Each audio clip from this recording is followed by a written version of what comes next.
Hello everyone, welcome to my channel Shyam Babu 214। इस channel पर आप सभी लोगों को ऑडियो में एनसीईआरटी बुक रीड कराया जाएगा। बुक रीड कराने के साथ साथ नीट एंड यूपी बोर्ड से रिलेटेड हर एक क्वेश्चन बताया जाएगा। आप सभी लोगों को मालूम है कि हम लोग कितना भी नोट्स पढ़ लें और क्वेश्चन प्रैक्टिस कर लें, कापियां पढ़ लें, कुछ नहीं हो सकता है जब तक हम लोग अच्छी तरीका से एक बुक रीड न किया जाए, क्योंकि हर एक चीज बुक से ही बनता है। बुक रीड करने के बाद आप सभी लोग क्वेश्चन प्रैक्टिस कीजिएगा, नोट्स रीड कीजिएगा, उसके बाद कोई दिक्कत नहीं होगा। आइए हम सभी मिलकर अपने लक्ष्य की ओर एक कदम आगे बढ़ाएं और अपने इस neat and UP board mission को पूरा किया जाए। मेन चीज देखा जाए, यदि चैप्टर ना पढ़ पाए और केवल इसको भी यदि अच्छा से कर लें तो आपका पूरा क्वेश्चन हो सकता है, लेकिन चैप्टर पढ़ने के बाद ही इसको देखिएगा। ये पूरा इस चैप्टर का निचोड़ है, सारांश। आइए स्टार्ट करते हैं। मानव लैंगिक रूप से जनन करने वाला एक सजीव प्रजक या जरायुज बीबीपेरस है। इसके पुरुष जनन तंत्र में एक जोड़ा वृषण, नर लिंग, सहायक नलिकाएं, सहायक ग्रंथियां और बाह्य जननेंद्रिय शामिल होते हैं। प्रत्येक वृषण में लगभग 250 कक्ष होते हैं और इन्हें वृषण पालिका कहते हैं। प्रत्येक वृषण पालिका में 1 से लेकर 3 तक उच्च कुंडलित शुक्रजनक नलिकाएं होती हैं। प्रत्येक शुक्रजनक नलिका की भीतरी सतह शुक्राणुजनों और सर्टोली कोशिकाओं से स्तरित होती है। शुक्राणुजनों में अर्धसूत्री विभाजन के फलस्वरूप शुक्राणु का निर्माण होता है, जबकि सर्टोली कोशिकाएं विभाजित होने वाली जर्म कोशिकाओं को पोषण प्रदान करती है। शुक्रजनक नलिकाओं के बाहर लीडिंग कोशिकाएं वृषण हार्मोन एंड्रोजन का संश्लेषण और श्रवण करती है। पुरुष के बाहरी जननेंद्रिय को शिश्न कहा जाता है। इसमें देखिएगा, ये सर्टोली कोशिका का काम, ये सर्टोली कोशिका नर जर्म कोशिकाओं को पोषण प्रदान करती है, पूछा जा चुका है, ध्यान दीजिएगा। और एक वृषण में लगभग 250 कक्ष होते हैं, भी ध्यान दीजिएगा, जिसे वृषण पालिका कहते हैं। जो लैंगिक जनन करता है उसे सजीव प्रजक, जो जिसमें मानव आता है, जिसे बीबीपेरस भी कहा जाता है। इसको भी ध्यान दीजिएगा।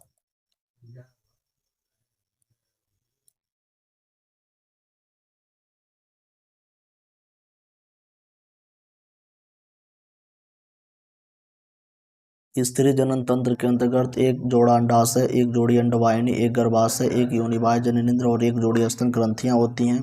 अंडाशय से मादा युग्मक, अंडाणु तथा कुछ स्टेरॉइड हार्मोन, अंडाशयी हार्मोन पैदा होते हैं। अपने परिवर्तन के विभिन्न चरणों में पीठिका ने स्ट्रोमा में अंतःस्थापित होते हैं।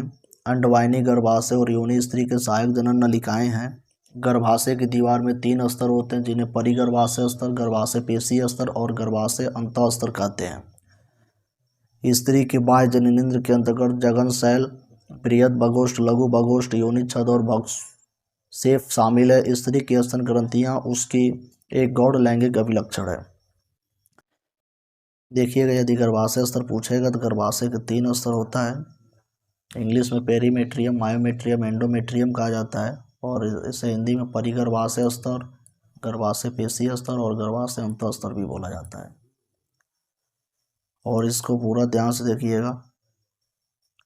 एक मादा में पाए जाने वाला द्वितीयक लैंगिक अंग होता है, और ये प्राथमिक लैंगिक अंग होता है मादा का अंडाशय, और नर का वृषण होता है।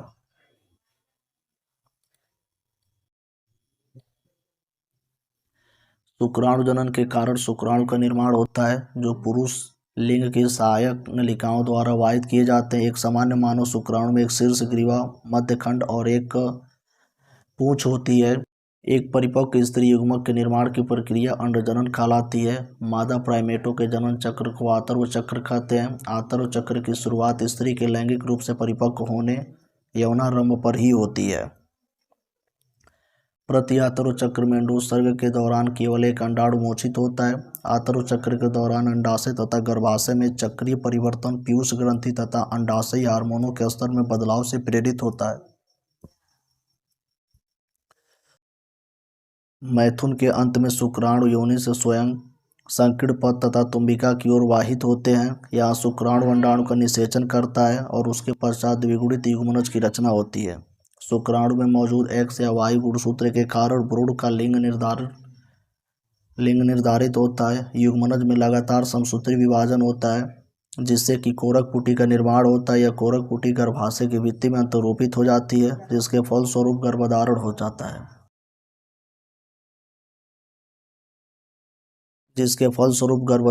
गर्भधारण होता है।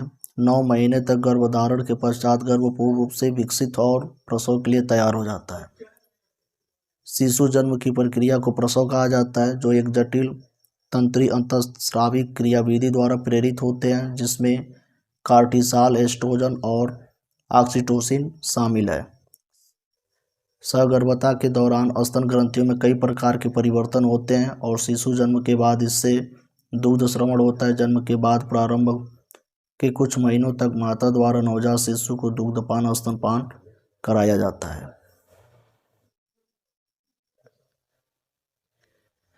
इसमें देख लीजिएगा X या Y शुक्राणु में होता है, माता में XX होता है, माता में XX होता है और पुरुष में X और Y होता है।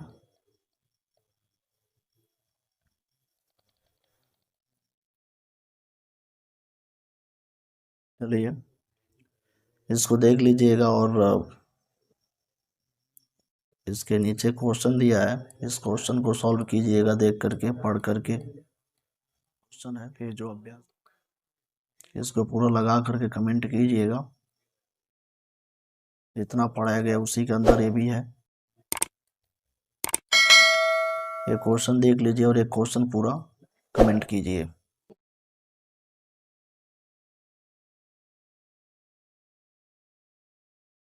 जितना भी क्वेश्चन है ये पूरा क्वेश्चन कमेंट कीजिए। ये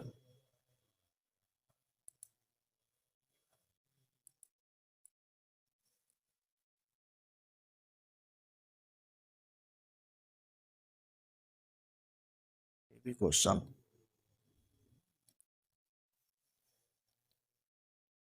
और इस सब का क्वेश्चन देने का प्रयास कीजिएगा। छोटे शब्द में, थोड़े थोड़े शब्द में इस सब का क्वेश्चन देने का प्रयास कीजिएगा। ये सब का आंसर कमेंट बॉक्स में कमेंट कीजिए। ये सब का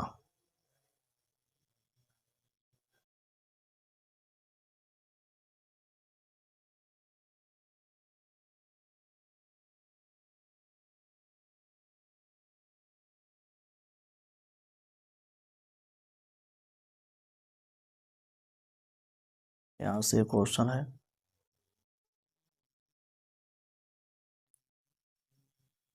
इसका भी देख लीजिएगा और ये ट्रू फॉल्स है।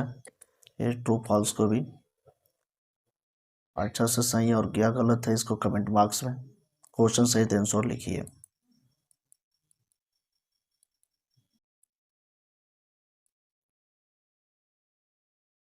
इसका भी आंसर कम शब्द में देने का प्रयास कीजिएगा।